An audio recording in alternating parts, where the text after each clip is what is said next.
نبی کریم صلی اللہ علیہ وآلہ وسلم نے فرمایا، تین طرح کے لوگ وہ ہوں گے جن کی طرف قیامت کے دن اللہ تعالیٰ نظر بھی نہیں اٹھائے گا اور نہ انہیں پاک کرے گا، بلکہ ان کے لیے دردناک عذاب ہوگا۔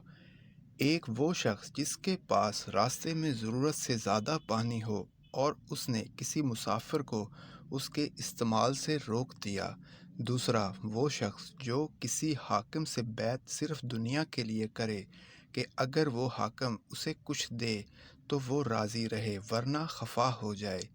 تیسرا وہ شخص جو اپنی بیچنے کا سامان عصر کے بعد لے کر کھڑا ہو اور کہنے لگا کہ اس اللہ کی قسم جس کے سوا کوئی سچا معبود نہیں، مجھے اس سامان کی قیمت اتنی مل رہی تھی۔